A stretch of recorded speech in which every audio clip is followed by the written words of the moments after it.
the sin of greed. And I'm gonna disagree with Gordon Gekko in Wall Street. Of course, one of the great famous lines in all of film when he gets up and he gives his speech and he says, greed, for lack of a better word, is good.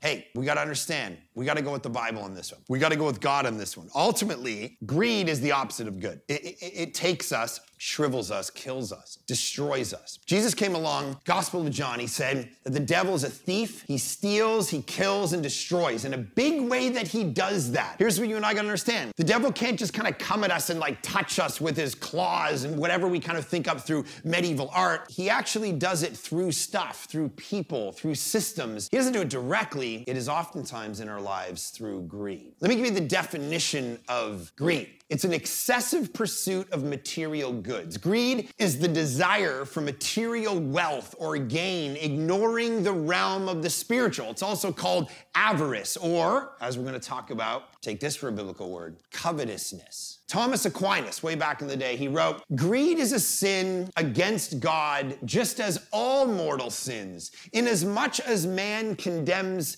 things eternal for the sake of temporal things. We give up eternal things for the sake of temporal things. That is what greed is. That's how it destroys us. In Dante's Purgatory, those paintings and those stories, the penitents are bound and laid face down on the ground for having concentrated excessively on earthly thoughts. That's the idea. You're hoarding materials and possessions, and that's greed. So there's this individual version, which is our lives, how we hoard and fear and shallowly go after more and more money, more stuff, brighter, bigger things, more sparkly things, and we never have enough. I know people who are worth millions, and they haggle over pennies, and they take and they rip off people with far less because greed is this endless pit of want. So what does the Bible have to say about greed? Let me give you a bunch of passages, right?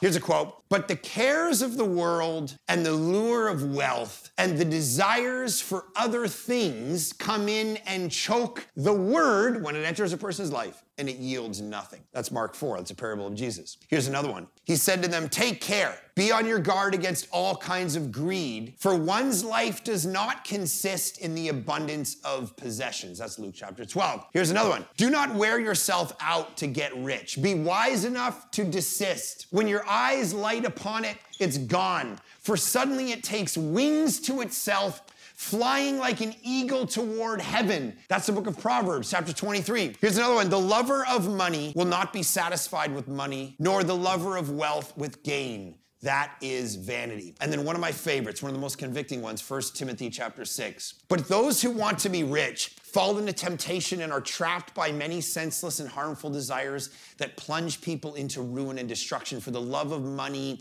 is a root of all kinds of evil. And in their eagerness to be rich, some have wandered away from the faith and pierce themselves with many pains. Now, there's no doubt in the world the Bible warns and warns and warns against greed, almost more than any other sin that we're talking about in this series. That's really what hits a nerve about us. Jesus talked about money, as many scholars point out, more than almost anything else in the world. Now, some scholars point that out and they kind of misunderstand that he didn't really just talk about money, he was talking about the kingdom. But what he did do is he used money as a metaphor for the kingdom constantly as an illustration. Why? Because he wanted to talk about changing a person's heart. And no thing is a better indicator than your heart, than your soul, than money. So don't tell me what worship songs you sing. Don't tell me, look at me, I know what I worship. I know what I value.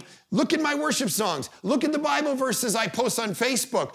No. Show me your credit card receipt, and I'll tell you what you love.